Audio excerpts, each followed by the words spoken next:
Papo aqui, entrevista prevista para a gente nesta segunda-feira. Agradecendo já a presença do professor Maurício da Silva, professor, presidente da Fundação Municipal de Educação. Bom dia, professor. Obrigado pela visita. Sempre com muita alegria. Se não for com alegria, não vale a pena, né, Nilton? Então, cumprimento o Nilton, cumprimento o Rafael, cumprimento todos os rádio-ouvintes. Estou às vossas disposição. Professor, a polêmica pegou aí na sua pasta nesses últimos dias. Temos visto esse debate intenso a respeito de educador social. Recebemos aqui tanto o pessoal do sindicato, quanto recentemente, semana passada, o pessoal vinculado aos ACTs, né, dos representantes. Uma comissão independente, né? Exatamente. Como é que está esse processo hoje? Deve ter algum passo mais na Câmara? Queria que o senhor falasse para a gente como é que está o projeto, foi modificado, enfim, que cara está o projeto hoje, professor? Olha, eu acho que, em primeiro lugar, é preciso cientificar todos, não é, que toda essa situação é para garantir uma conquista que os professores vêm buscando desde 2010, que é o 33% de hora atividade. Não é? Hoje os professores têm 20% de hora atividade, para as pessoas entenderem. A hora atividade é aquela parte da carga horária do professor que ele não está na sala de aula, não é? Ele está fazendo planejamento. Se for os professores do fundamental, estão corrigindo provas, elaborando provas e assim por diante. Então, hoje essa carga horária é de 20%, e nós vamos passar para 33%. Mas é também para manter uma outra conquista da cidade, que é a fila zerada para crianças de creche, não é? Uma conquista que nós fizemos no final de 2019, mas fazer a conquista, como eu sempre tenho dito, foi uma etapa. Agora é preciso manter essa conquista, por quê? Porque todo dia nascem crianças na cidade. Além daquelas que nascem, todos os dias chegam muitas crianças na cidade por meio da forte imigração que Tubarão recebe. São famílias que diariamente chegam do Rio Grande do Sul, do Paraná, chegam muitas do Nordeste, chegam de outros países também, e todos eles são devidamente acolhidos. É claro que isso tem um custo, não é? Até porque quanto mais crianças, mais sala de aula, mais professores, mais espaços, mais merenda, mais isso, mais aquilo. Então, o objetivo é implementar essa conquista, como eu falei, o 33% de hora atividade, e manter essa outra, que é a fila zerada. A partir daí, nós fizemos diversos estudos e chegamos a essa necessidade de criar o cargo de educador social. Então, eu fiz uma nota oficial em nome da Fundação Municipal de Educação, explicando por que estávamos fazendo isso e quem era o educador social e assim por diante. Tu estavas na coletiva, né? Na coletiva, tivemos 3, 4 reuniões da Câmara, tivemos em outros veículos de imprensa e tal. E na última reunião da Câmara, foram 3, né? Na última, eu pedi ao pessoal que me encaminhasse propostas, né? Que cada um quer lá falar o seu conceito e tal. Eu disse, me encaminhem todas as propostas que nós vamos responder todas as propostas. Eu recebi por e-mail um documento que tinha uma proposta da Comissão de Educação da Câmara de Vereadores, uma outra proposta do sindicato e uma outra proposta de um grupo que se auto-intitula representante dos ACTs. E vieram todos num único documento. Não é? No dia seguinte, mas entre a chegada desse documento e o dia seguinte, nós tivemos 2 reuniões com o sindicato. Então, já devolvi uma resposta no mesmo e-mail que recebi, dizendo que, olha, recebi as propostas, recebi uma outra proposta que veio do próprio sindicato, através de um dos seus membros. Tinham algumas dúvidas naquela proposta, então nós pedimos uma reunião no dia seguinte para que quem fez a proposta especificasse, até para que ficasse claramente entendida para todos, né? E no dia seguinte fizemos de fato a reunião e encaminhei essa resposta no mesmo e-mail. No outro dia, recebemos novamente a comissão do sindicato, onde o que ali estava dito estava mais claro, não é? E o que eu vou falar agora, eu já enviei por e-mail na mesma... já enviei a resposta pelo mesmo e-mail. Bom, em primeiro lugar, assim, há ali a solicitação, principalmente da Câmara de Vereadores, que se troque o nome de educador social. A questão do nome... nós temos que tomar muito cuidado, porque pode implicar em fragilidade jurídica. Por exemplo, se eu colocar auxiliar de professor, professor auxiliar, auxiliar de sala ou coisa parecida, abre possibilidade para que alguém entre na justiça e diga assim, olha, é também professor, eu quero os mesmos direitos e as mesmas possibilidades. Então, explicamos essa questão. E mantivemos, sim, o nome de educador social, por quê? Porque é um cargo já criado em nível nacional. Aliás, não é um cargo novo, tem até faculdade que já forma educador social.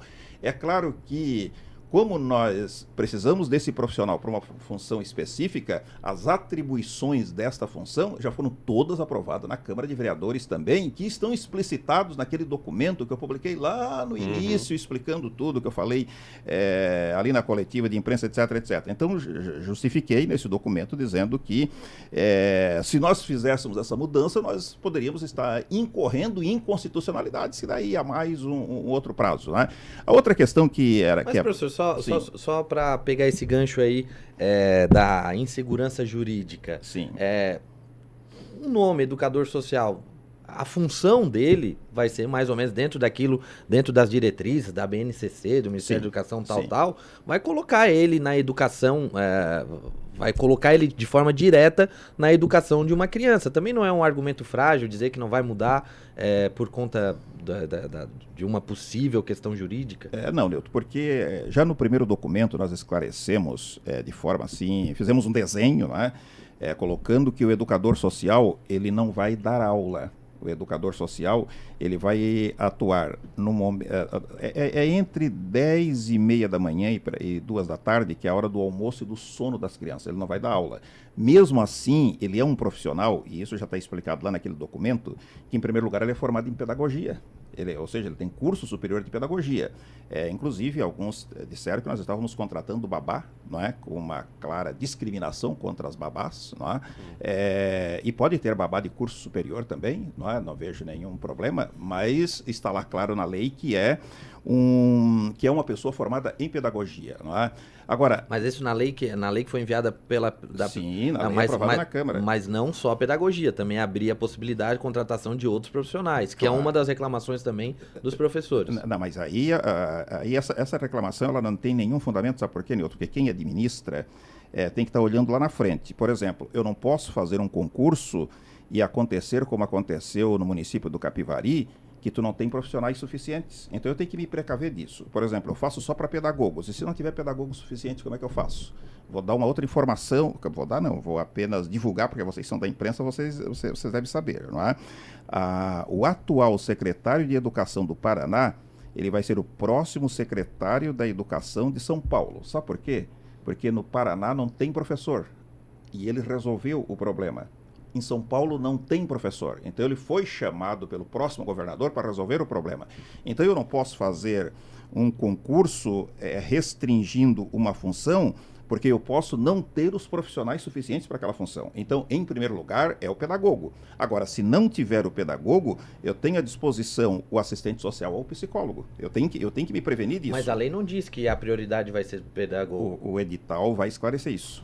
Porque depois vem o edital e a lei ela já coloca nessa ordem, ela coloca essa gradação, né? Ela coloca assim, pedagogo, assistente social, o psicólogo, o formado em magistério, aquele que está cursando os últimos anos de pedagogia, a lei vem dessa forma.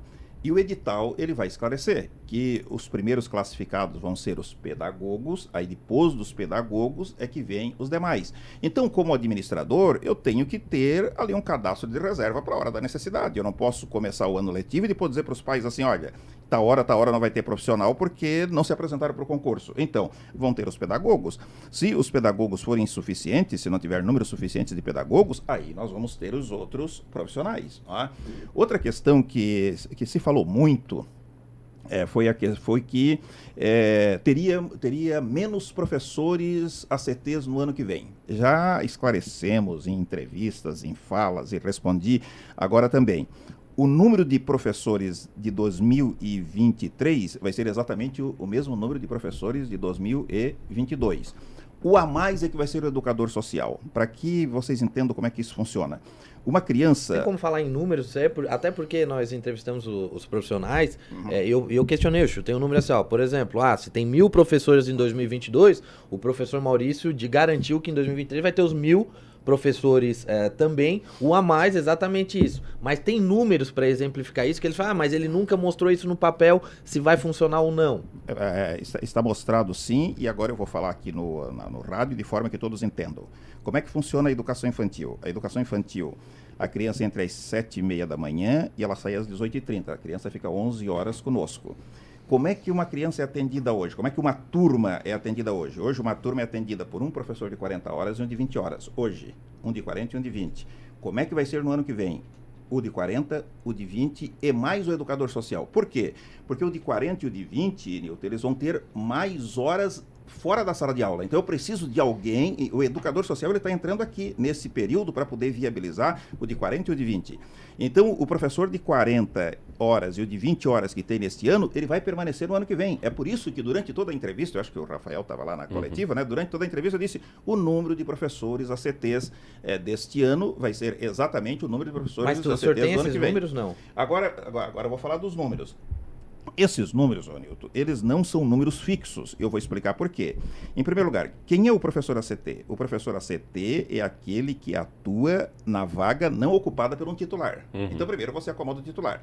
Agora, o titular, ou seja, aquele efetivo, e aquele que passou no concurso, no processo seletivo, como ACT, eles são os primeiros chamados. Agora, esses dois grupos de professores, eles têm direito a licença-prêmio, licença de gestação, licença de tratamento de saúde, licença para tratar de membro de família que está doente. Como é que eu vou saber quantos vão pedir licença durante o ano? Mas isso é um percentual muito grande de professores que enfrentam esses tipos de licença? Sim, eu tenho essas estatísticas bimestre a bimestre. Então, é nestas licenças que nós contratamos o professor ACT. Então, eu não tenho como saber quantos professores vão pedir licença. Não é? Mas a garantia, como eu falei, é aquela que eu falei antes. Hoje, na sala de aula, vou repetir, tem um professor... Hoje são quantos professores? Hoje nós... de ACTs e efetivos? Somando com fundamental, nós temos cerca de 700 professores. Dos dois? Dos dois. Só da educação infantil nós temos cerca de 400. Tá, então a gente vai admitir que ano que vem vai ter, no mínimo, vai ter os 700. Exatamente o mesmo número. E vou repetir o mecanismo. Vou repetir o mecanismo para que todas as pessoas entendam. Como é que funciona uma turma de educação infantil? Vou repetir. A criança entra às 7h30 da manhã e sai às 6h30 da tarde. Como é que essa criança é atendida hoje? Um professor de 40 horas e mais um professor de 20 horas para poder completar. Acontece que esse professor de 40 e esse de 20, agora ele vai ter 33% de atividade. Então, esse 33% ele não está na sala de aula. Então, eu tenho que buscar alguém para esse momento que ele está na hora de atividade. Então, como é que vai ser o ano que vem?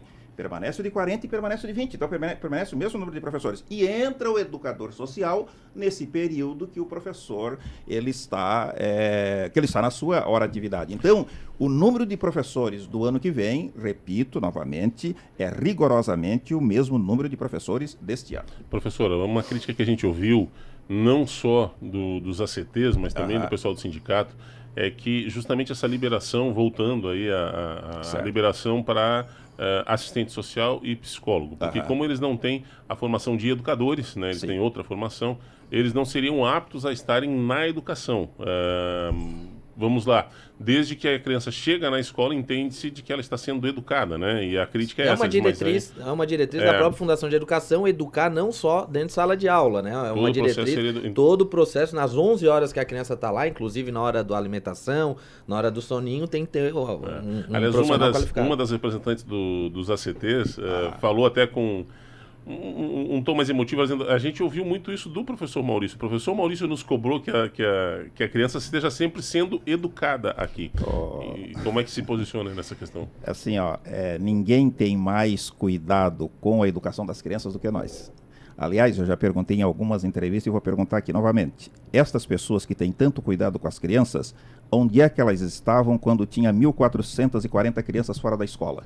Eu não ouvi a voz de nenhuma delas. Vocês ouviram? Eu tenho certeza que não. Vocês sabem que tinha 1.440 crianças fora da escola, porque quando eu assumi o prefeito, Juarez Ponticelli me disse, professor Maurício, eu preciso que o senhor resolva esse problema. Eu fiz o levantamento e vim a público para dizer, tem 1.440 crianças e nós vamos resolver, e resolvemos. mas eu não vi nenhuma voz dessas pessoas falando sobre cuidado com criança, com educação ou coisa parecida. Essa é a primeira questão. Segundo, existe a BNCC, que é a Base Nacional Curricular Comum, que diz o que cada criança tem o direito de aprender em cada etapa da escolaridade. Esse documento, ele vale para todo o Brasil, para toda a escola, independente se ela é pública, estadual ou municipal ou privada. É um documento para todos. Em segundo lugar, a professora tem razão, eu não só falei, eu escrevi. A nossa rede, ela tem apostilas, onde ali estão as atribuições e os direitos de todos. Inclusive, eu costumo dizer que na rede municipal de ensino de Tubarão, Nilton, não é só alegria, não. Só está perdido quem quiser, porque está tudo escrito. Está tudo escrito, a professora tem razão que está lá porque eu escrevi, eu sei disso, e nós vamos garantir isso, até porque o profissional, ele não entra, por exemplo, tu não vai botar alguém aqui na rádio sem qualquer treinamento ou coisa parecida, se a pessoa, então, eu vou repetir, em primeiro lugar, o educador social, ele não vai dar aula, ele vai estar na hora do sono e vai estar na hora do... E está na hora do almoço. Mas não faz parte, professor, do processo de educação de uma criança? Faz parte, e ele vai receber todo o treinamento para isso, como recebe o professor. Então, em primeiro lugar, o educador social vai ser o formado em pedagogia. Se o formado em pedagogia for insuficiente, como eu citei o exemplo do Capivari, do Paraná e de São Paulo, nós vamos chamar esses outros. Mas é evidente que nós não vamos dizer, olha, tu entra aqui... Não, ele vai receber todo um treinamento como todos recebem. Então, ele vai garantir... Aí sobre essa questão da pedagogia, não vai abrir margem também jurídica para o professor ir lá tentar conquistar na justiça? O cara é formado em pedagogia, está trabalhando dentro de uma escola, no processo educacional de uma criança. Não vai, da mesma forma, abrir margem para a jurídica para que eventualmente entre na justiça para conquistar o piso? Não, porque nós criamos o cargo. É a mesma coisa assim, ó, se eu atravessar a rua aqui, eu chego na Provida. Então, na Provida tem médico, mas tem o técnico de enfermagem, tem o auxiliar de enfermagem e assim por diante. O técnico de enfermagem e o auxiliar de enfermagem vão entrar na justiça para ganhar o mesmo que o médico? Não, porque foi criado o cargo para ele com as suas atribuições. Então, o que é que nós fizemos? Aliás, esqueci de uma coisa, né? Nós estamos criando mais emprego. Nós criamos o emprego de educador social. Então, nós criamos uma função onde as suas atribuições já estão lá na lei que foi criada. Então, por isso, não vai ter margem para ninguém entrar na justiça e ampliar aquilo que está lá. Neste caso específico, até eu citei um exemplo para esse fim de semana, Nilton, para concursos de policial civil, por exemplo, que tem vários níveis, mas todos exigem direito, né? Claro. Tu tem que ser formado em direito para entrar, mas pode ser escrivão, delegado, inspetor, enfim. Então, a formação é uma exigida, mas o cargo contratado é outro. Eu acho que essa parte é mais tranquila de compreensão. Assim, mas essa, até usando o exemplo que o professor Maurício disse, né? E tem muita gente interagindo aqui, a avaliação do aluno como vai ficar, como vai ser observado se vai ter uma piora ou não. Porque assim, quando tu sente algum problema de saúde, tu vai querer ser atendido por um médico. Quando tu é atendido por um técnico de enfermagem, tu já torce o nariz. É assim que a coisa acontece. Na educação não vai ser a mesma coisa? Nilton, antes de eu chegar no médico, eu passo pelo enfermeiro, pelo técnico de enfermagem que mede a pressão, mede a saturação e assim por diante. Depois eu chego no médico. Então, cada um tem as suas atribuições, não é? E vou repetir. O profissional que vai trabalhar, ele vai receber todo o treinamento de 2 pontos de vista. Em primeiro lugar, do ponto de vista da legislação. Da legislação de pessoal. Em segundo lugar, do ponto de vista do direito da criança, que, como eu disse, que está lá na BNCC. O profissional não vai entrar para dentro de uma escola sem ele receber todo um treinamento das suas atribuições. Ele vai saber de todas as atribuições, sim, e não só vai saber. Ele vai receber os instrumentos para poder fazer a avaliação dessa criança. Hoje, os professores se reúnem para fazer os seus planejamentos e depois ele faz a sua avaliação. O educador social, ele também vai participar do planejamento e ele também vai participar da avaliação da criança. Como é que ele faz a avaliação da criança? Tem lá uma escala do que deve ser observado na criança e ele vai observar enquanto a criança está no almoço, enquanto a criança está no soninho, coisa parecida. Não sei se as professoras que vieram aqui falaram, mas somos nós que repetimos que toda ação na escola é uma ação intencional. Na escola não se faz nada de graça. graça, é tudo intencional. Qual é a intencionalidade? A intencionalidade são os aspectos do desenvolvimento da criança. Esse profissional é evidente que ele vai saber todos os aspectos do desenvolvimento da criança e ele vai anotar se a criança desenvolveu esse aspecto, etapa cumprida. Agora eu estou usando o que nós usamos para as professoras. Etapa vencida. Aqui ainda está com dificuldade, etapa ainda não vencida. É dessa forma que nós fazemos a avaliação. Não é? Então, nós temos lá tudo o que deve ser observado na criança. Nesta observação, é uma etapa vencida ou uma etapa ainda não vencida? É uma etapa ainda não vencida. Então, precisamos trabalhar mais com essa criança. Então, todos os profissionais vão fazer essa avaliação, sim. Por que não contratar um professor com menos horas para ocupar esse cargo? Por que criar o educador social? Justamente por causa do valor do salário também. Olha, hoje nós pagamos para o professor R$ 5.137, incluindo a hora, a regência de classe e o vale alimentação, né? Se tu der uma voltinha no Brasil, eu nem vou usar como comparação a região ou o estado. Se tu der uma voltinha no Brasil, não vai ter muitos municípios que pagam 5.137. E daqui a pouco alguém pode mandar aí dizer assim para ti, eu não recebo isso, como outro dia numa rádio, eu não recebo tudo isso. Recebe sim. É que tem os descontos obrigatórios, né? Todo trabalhador tem que saber que o INSS vem descontado na folha e se ele atinge ali o valor do imposto de renda, vai vir no imposto de renda descontado também. Agora, o bruto é 5.137 sim, quando tu pega o salário do professor, multiplica pela regência de classe e depois soma com o vale alimentação. Agora, se nós contratássemos umas professoras, agora eu vou entrar exatamente no que estás falando, e isso eu coloquei com muita clareza no primeiro documento, nós teríamos um impacto na folha de R$10 milhões ano. 10 milhões de reais ano. Ora, 10 milhões de reais, nós inviabilizamos as finanças do município, nós inviabilizamos o orçamento do município e nós inviabilizamos o cumprimento da lei de responsabilidade fiscal. Expliquei diversas vezes também que na administração pública não basta você ter dinheiro, porque a lei de responsabilidade fiscal diz até onde você pode gastar, você pode investir em pessoal. E com o educador social o impacto vai ser de quanto? Então, veja bem, agora vem a questão do salário. O professor, R$ 5.137, o educador social, R$ 2.600. Então, em vez de nós termos um impacto de 10 milhões de reais, nós vamos chegar no impacto de... Eu não vou fechar os dados, porque, como eu falei, a quantidade de professores que tu contrata durante o ano depende da quantidade de professores que se afastam com licença, né? Mas mesmo assim ainda daria um impacto de 5 milhões e meio nesta faixa aí. Mas assim, professor, a gente já teceu aqui diversos elogios, eu acho que os números, né, o trabalho que vem sendo realizado na educação em Tubarão não vai ter um efeito agora, os índices de desenvolvimento humano eles vão melhorar daqui 5, 10 anos, muito por conta de um trabalho diferenciado que está sendo feito na educação aqui em Tubarão. Mas aí então vamos falar que é um impacto de 5 milhões a mais. Num município que o Juarez tem esse orgulho de dizer que investe muito em educação, que vai passar de um orçamento de 480 milhões para 540 milhões, investir 5 a mais para ter uma educação de melhor qualidade, não seria mais viável? Dizer que não tem dinheiro não dá, professor. Tem muita coisa aí desnecessária. Claro que aí não é só a pasta do senhor, envolvendo todo, mas a gente vê que tem muita coisa, muito gasto desnecessário. Dizer que 5 milhões no ano para um município que vai ter uma arrecadação de 540 milhões aí com tudo, eu acho que fica muito frágil esse argumento. Não, Arilton, é um argumento fortíssimo. E eu vou te colocar duas questões. Primeiro, você não acha que seria mais simpático nós pagar 10 milhões para todos? Até porque o dinheiro não sai do meu bolso, não sai do bolso do Juarez, é o dinheiro de todos. Não seria melhor nós fazer, Rafael, não seria melhor nós fazer média com o dinheiro do povo? Nós dizer para todos os funcionários da prefeitura assim, pessoal, 10 milhões para todos vocês. Não seria mais fácil, não seria mais simpático para todos nós? Mas só que antes da simpatia e da facilidade tem a responsabilidade. Então, os 400 milhões do orçamento é previsão.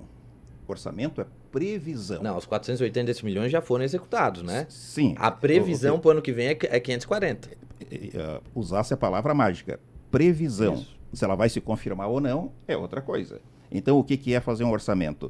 É você fixar despesas e prever a arrecadação. Você prevê, se ela vai se confirmar ou não, é outra história. Esse é um ponto. O segundo ponto foi o último que eu falei ainda há pouco, a lei de responsabilidade fiscal. Não basta ter dinheiro. Tem um limite para investir no pessoal. Se o prefeito desconsidera esse limite, vem as punições. E uma delas é a inegibilidade. Então, é para isso que nós temos a controladoria da prefeitura, que fica bimestre e bimestre fazendo as audiências públicas para dizer assim, ó, a arrecadação está em tanto, nós investimos tanto, nós recebemos os boletins do Tribunal de Contas e assim por diante. Com relação aos investimentos na educação, esse é outro orgulho nosso. Faz muito tempo que Tubarão investe muito acima do exigido pela Constituição Federal, que é 25%. Vocês devem ter acompanhado que o Congresso Nacional aprovou uma lei para não punir os prefeitos que em 2020 não cumpriram o 25%. Vocês acompanharam isso, né? O Juarez não precisou disso. Sabe por quê? Porque mesmo no ano de 2020, que as escolas estavam todas fechadas, nós investimos 27,9%. Por exemplo, no ano de 2020, nós não dispensamos nenhum professor. Quando a primeira ordem foi assim, ó, as escolas estão fechadas, manda todo mundo para a rua. Não, nós não dispensamos nenhum professor. O que nós fizemos? Nós trabalhamos logo as aulas remotas e mantivemos todos os professores. Mantivemos todas as obras. Só para vocês terem clareza do investimento, nós temos 43 escolas e falta só 5 para nós chegar na revitalização de 100%. Nesse exato momento, nós temos 5 escolas em obras, né? E no início do ano, mais 5 vão entrar em obras também. Então, o investimento em educação, ele sempre foi altíssimo. Agora, dentro desse altíssimo, além da simpatia, além de querer agradar, além de fazer média com o dinheiro do povo, além de não ter respeito com o dinheiro do povo, nós temos que ter a responsabilidade que a legislação nos exige. Então, nós temos sim limites de recurso, nós temos limites financeiros, mas nós temos também o limite da lei de responsabilidade fiscal. Por isso é que nós criamos o cargo de educador social. Como eu disse, seria muito mais fácil nós contratar mais professores e assim, pessoal, em vez de 5.137, nós vamos pagar 10 mil para todos vocês, pronto, acabou. Seria mais fácil, seria mais simpático. Só que... Não, mas assim, professor, eu entendo que a lei de responsabilidade fiscal, ela tem que acontecer e tal. Uhum. Isso pode implicar em algumas punições aí para quem faz a coisa errada, mas o fato é que a gente está falando de educação, que é prioridade, né? Então, como eu disse, não depende do senhor. Agora, o Juarez poderia ter matado no peito, enxugar de um outro lado para tentar dar oportunidade, né? Priorizar aí os professores nesse, que não é um dinheiro a perder de vista. Vamos lá, uma previsão orçamentária de 540 milhões, 5 milhões a mais para ter uma educação de melhor qualidade, eu acho que seria um bom investimento. Arilton, como eu te disse, ninguém está cuidando melhor da educação do que nós. Deixa eu te dar uma outra informação que está naquele documento que eu publiquei lá no início dessa discussão e eu acredito que no dia da audiência pública eu falei também. Sabe como é que essa previsão não se confirma? Vamos dar um exemplo esse ano. Este ano houve a desoneração dos combustíveis, né? E o imposto dos combustíveis é um dos maiores impostos que compõe a cesta básica do Fundeb. O fundo que financia a educação se chama Fundeb. Ali são vários impostos e um deles é justamente o imposto do combustível. Na medida que o governo federal fez a desoneração dos impostos, o governo federal recebeu menos imposto dos combustíveis e se recebeu menos, repassou menos também para os municípios. Sabe quanto é que é esse menos para Tubarão? 600 mil mês. De onde é que tu arranca 600 mil assim, ó? Não dá. E do começo da desoneração agora até dezembro, vai somar 5 milhões de reais. Agora, me explica, como é que nós vamos tirar 5 milhões de reais? Como é que nós conseguimos fechar este ano? Eu te pergunto, eu poderia dizer assim para as mães, olha, mãe, o teu filho tem 5 refeições por dia na escola, ele vai ter 3? Não posso fazer isso. Até porque, para muitas crianças, a merenda da escola é a principal do dia. Nós temos 17 ônibus que, às 6 da manhã, começam a fazer os roteiros para trazer as crianças para a escola. Então, acho que eu ia dizer para as mães, dizer assim, olha, mães, a partir de agora, os filhos de vocês vão a pé. Eu não poderia. Ou eu acho que nós vamos dizer assim para os professores, ó, desonerou o combustível, nós podemos andar mais de carro agora que o combustível está mais barato, por isso vocês não vão receber o salário de vocês. Você acha que nós ia fazer isso? Não, nós mantivemos tudo isso. Só que para manter tudo isso, nós tivemos que sacrificar projetos importantes que nós já tínhamos o recurso reservado. Ainda bem que nós tínhamos o recurso reservado para outros projetos, porque senão nós não fecharíamos as contas. Então, como eu disse, orçamento é previsão. que ela se confirma ou ela pode não se confirmar. Esse ano não se confirmou. Esse ano o rombo foi de... Esse ano, o rombo do que Tubarão tem direito, não era dinheiro que nós estávamos assim, ó, será que o MEC vai entrar aqui? Não, que tinha direito. E quero lembrar vocês também das 2 escolas do governo federal que nós assumimos. Vocês estão lembrados das 2 escolas? Isso é uma vergonha, né? Vocês estão lembrados das Lá 2 do tempo do Claro. Olávio ainda. Pois mas fomos nós que assumimos, Hilton. Mas, professor, mas esse lance da desoneração é uma história bem mal explicada, porque assim, ó, quando teve excesso de arrecadação, porque assim, ó, o ICMS incidia sobre 3 em 2021. Nós terminamos 2021 com o ICMS incidindo sobre 6. Quer dizer, a arrecadação dobrou.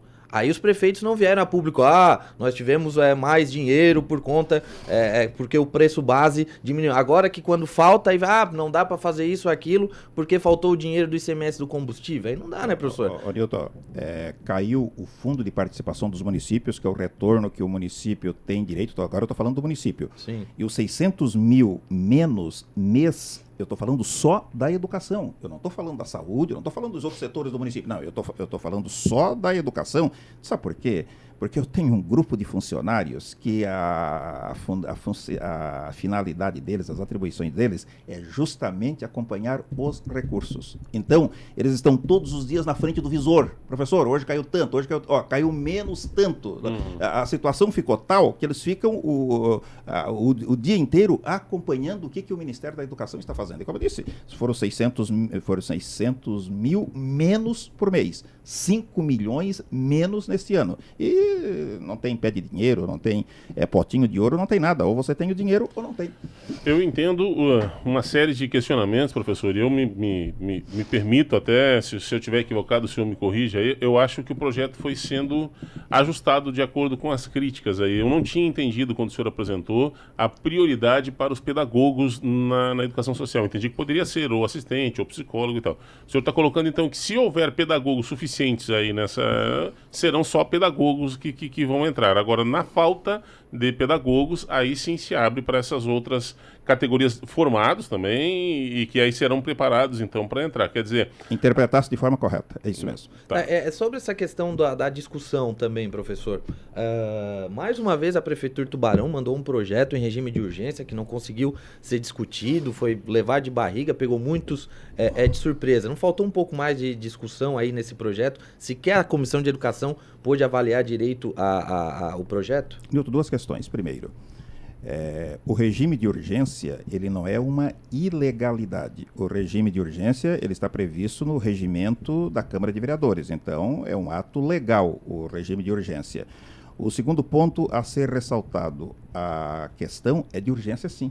Por que a questão é de urgência?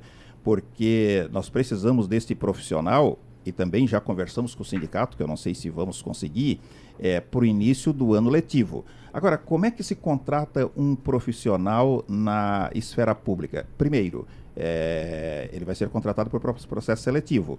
Eu não posso escolher a empresa dedo, são vocês que vão fazer o concurso. Não, tem a lei das licitações, a lei 8666, e tem pregão eletrônico e assim por diante. Portanto, que o pregão eletrônico já foi publicado, se não me engano, para 17 de janeiro. Agora, escolhida a empresa via este processo, a empresa tem um prazo para elaborar o edital, que é onde vai sair essas questões que tu acabas de falar. Não é? Depois do edital, tem mais 30 dias para inscrição, e depois tem a prova, e depois tem a classificação. Então, a situação exige urgência, sim, Nilton. Mas o planejamento deveria, vocês estão fazendo esse estudo já há algum tempo para a criação do educador social e conceder aos professores os 33% de horas atividades, isso poderia ter sido feito antes, né, professor? Não, Nilton, poderia ser feito em 2008. Sim, podia ter, mas em 2008 o senhor não era secretário, agora o senhor é. Sim, mas tinha outros, né? A lei que fala do 33% é a lei do piso que é de 2008. 2008, 2009, 10, 2011, 2013, por que não fizeram antes? Não, mas o meu questionamento é por que não se colocou em debate, em discussão, o projeto do educador social antes? Sim, ele foi... Agora falando com relação à questão das representações, né? Nós temos sim uma relação de muito respeito e de consideração com a direção do sindicato. No dia seguinte à aprovação da lei, de fato, foi rápido, porque, como disse, nós temos pressa, nós temos urgência. E nós temos urgência porque tem um ano letivo para começar. Mas no dia seguinte à aprovação da lei, eu chamei a professora Márcia, assim, que é a presidente do sindicato, e disse para ela, olha, para nós solucionar para nós concretizar essa conquista dos professores, que já era para ser feita lá em 2008, nós encaminhamos para a Câmara, sim, o projeto Criando o Educador Social. Comuniquei a presidente do sindicato no dia seguinte. E mais, nós somos os administradores... Foi tudo a toque de caixa, né, professor? Pegou todo mundo de surpresa, ninguém sabia de nada. Mas assim, como eu te falei, eu fiz uma nota pública com os mínimos detalhes, né? A nota tem o timbre da Fundação Municipal de Educação, tem a minha assinatura lá embaixo, explicando nos menores detalhes. E eu, com essa entrevista aqui, eu não sei se é a 20ª ou a 21ª, todos os veículos de comunicação da cidade, além da coletiva, né? O Rafael estava na coletiva, né? Estivemos em todas, estivemos na Câmara 3 vezes, né? E estivemos onde foi preciso para poder explicar o que nós estamos fazendo, por que nós estamos fazendo e qual é o objetivo que nós pretendemos atingir, que é concretizar essa conquista para os professores de 33% de hora atividade, que é de 2008. Como eu disse, poderia ter sido feito em 2008, em 2009, 2010, 2011, 12, 13, 14, 16, 17, 18, 19, 20, 21, 22. Então, a nossa gestão vai botar para funcionar em 2023. Depois das sugestões, depois desse...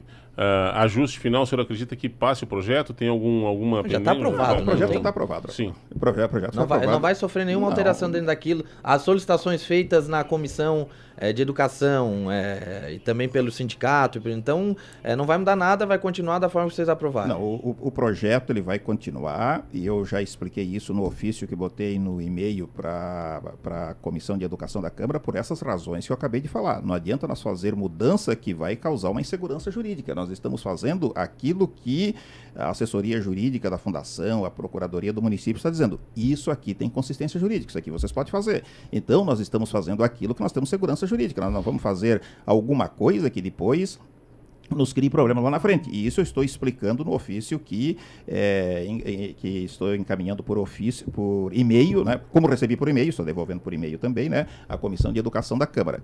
Como eu falei lá no início, foi um único documento onde vieram as 3 propostas, né? Vindo pelo ofício, nós estamos respondendo as 3 propostas pelo mesmo veículo, que é o e-mail do qual nós recebemos.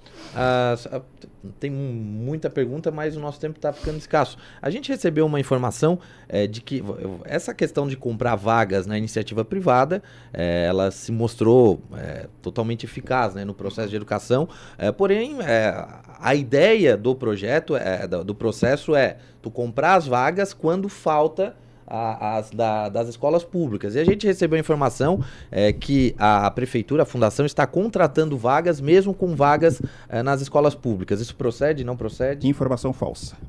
Tem sido dito um monte de coisas que, assim, as pessoas não precisam estar escrevendo bobagem, ou estar dizendo bobagem. Elas podem mandar a solicitação de informação para a Fundação, que nós respondemos, e mais, respondemos por escrito. Então, esta é mais uma das bobagens que está sendo dita. A lista é aberta das contratações das vagas? Isso, era isso que eu ia dizer. Em primeiro lugar, há um cadastro fila única que é público, inclusive o Ministério Público acompanha. Essa é a primeira questão. O segundo ponto, que primeiro nós preenchemos as vagas na rede pública para depois encaminhar para a rede privada, ela está prevista em documento. O que tem a mais ali, Milton e Rafael, colocando prioridades. Aprovada pela Câmara, por exemplo, se a criança é filha de mãe precoce, tem preferência. Isso está aprovado na lei. Se a criança é proveniente de uma família que comprovou a renda que é baixa, que é mais baixa do que as demais, ela tem preferência. A única situação que muda é na questão da preferência, mas, como disse, são mudanças aprovadas na Câmara de Vereadores e que nós seguimos rigorosamente. Só para vocês terem uma ideia do sucesso deste programa, antes de nós chegarmos, o Ministério Público de Tubarão ficava no pé da prefeitura porque tinha 1.500 mães na fila. Vocês sabem o que aconteceu umas 3 semanas atrás? O Ministério Público Estadual me telefonou e perguntou: professor Maurício, o senhor professor participaria de uma reunião online com o Ministério Público de Joinville e a Secretaria de Educação de Joinville, com o Ministério Público de Chapecó e com o Ministério Público de Chapecó para dizer como é que vocês fizeram o que eles querem fazer também. Eu não sei se vocês acompanharam, mas a NSC TV mostrou há 2 semanas que Joinville tem 10 mil crianças na fila. Eu vou repetir porque vocês podem pensar que eu me enganei, né? Não me enganei, não. 10 mil crianças na fila. Sabe quantas tem em Tubarão? Nenhuma. Chapecó mostrou a mesma reportagem. As mães dormem 3 noites na fila e passam mais 3 dias para conseguir uma vaga. E também não sei se vocês sabem, mas a semana passada o IBGE mostrou quais são as cidades de maior PIB de Santa Catarina. Entre as 5 de maior PIB estão justamente Joinville como primeiro e Chapecó como, não lembro mais se é o 4º ou se é o 5º. Ou seja, a cidade mais rica do estado não fazem. Nós fazemos. E fazemos para servir de modelo para mais de 60 municípios do Brasil hoje. Mais de 60 municípios já pediram para nós o modelo. Então, nós mandamos o modelo, mandamos a documentação, mandamos tudo.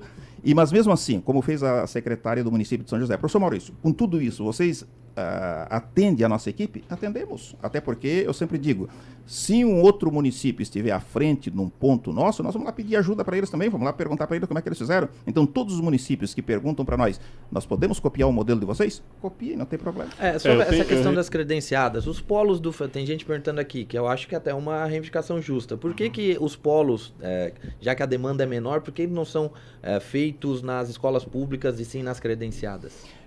Em primeiro lugar, o polo não é uma obrigatoriedade do município. Por quê? Porque mês de janeiro é férias total. Sim, então, mas se tem, por que não? Isso, Então o município poderia não oferecer os polos. Por que o município oferece? Uma demanda que eu, como vereador, já pedi lá para o Dr. Manuel quando era prefeito e que depois foi institucionalizado na administração do Juarez e do Caio. Fizemos porque muitas mães, elas trabalham no mês de janeiro e elas teriam as mesmas dificuldades. Então nós fizemos. Como eu disse, poderíamos não fazer porque a lei não exige. Por que fizemos nas escolas privadas? Porque elas estão, o nome já diz, é polo, né? Elas não estão abertas em todas as escolas, elas estão abertas em polos. Então, os pais vão precisar se dirigir àqueles polos que está fazendo o atendimento. Mas mesmo assim são 13 polos, né? Espalhado na cidade. Para quem não tem nenhum, para quem não tinha nenhum, e ter 13 polos, olha, tem polo suficiente para atender todos, né? Então, são... Mas por que não na rede pública? Por que utilizar as credenciais? Não seria uma valorização aos professores também se tu conseguisse fazer das escolas os polos em janeiro, fevereiro? Seria um custo triplicado. Se nós fizéssemos... É custo também. É custo também. É custo também. Até porque, você não perguntou, mas eu vou dizer, e muita gente ainda não acredita, né? Mas as contas estão abertas para quem quiser saber. Uma vaga na rede privada é menos da metade do que uma vaga na rede pública. O serviço público ele está sendo cada vez mais caro. E eu não sei até quando os estados e os municípios vão conseguir manter. Né? Então, ele já começa pelo salário. Né? Você não vai encontrar muitas escolas, independente se é pública ou se é privada, que paga 5.137 de salário. Então já começa por ali. E depois você vai medindo o restante das planilhas e você vai verificar que a vaga na rede privada ela custa menos do que a vaga na rede pública. Ou seja, quando se administra, nós podemos ter 2 posturas. A primeira, eu ficar reclamando e não fazer nada. E a segunda, eu buscar os meios para resolver o problema. É o que a nossa gestão está fazendo. Professor, a gente teria ainda mais uma maravilha de 2 horas conversando contigo aí, porque tem muitos assuntos. Eu tive a alegria de visitar, o senhor acompanhou isso, 14 escolas do município nesse ano. Vi 2 que estão aí, uma estava fechada para reforma, né, acomodada junto lá no CAI, que também vai passar por melhoria, mas as outras, assim, do Sombrio, Bom Pastor, enfim, só escolas que a gente viu realmente com uma estrutura muito bacana. Tive a alegria de conhecer de perto muito dessa realidade, dessa estrutura. Mas nós não temos mais tempo de conversar sobre absolutamente nada aí, né? Eu preciso fazer mais uma pergunta aqui, Bica. Eu tô interessado, porque eu não vou dizer o nome da escola aqui, mas eu abri aqui o portal Transparência, uma delas teve R$721 mil empenhados, né, nesse ano de 2022. Como é que a população pode ter acesso a quantas crianças, quais crianças estão naquelas vagas dessa instituição? Como eu disse, pelo cadastro Fila Única, né? Porque mas aí não inclui no portal de transparência, é isso? Não, porque no portal de transparência está o custo, né? Sim. Então, se a pessoa quiser saber para onde a criança vai, basta que ela acompanhe. Mas eu gostaria que, não sei se ainda há tempo esse ano, de que nós tivéssemos um outro momento para falar das outras conquistas desse ano, não é? Vamos sim. Porque visitasse 2 escolas, não é? Mas além desta... Não, 12 reformas, visitei 14. Né? Visitasse 14, exato. E para ver o investimento que nós estamos fazendo, como nunca houve em nenhum município do Brasil. Né? Hoje, como eu disse, nós temos 4 escolas em obras. Né?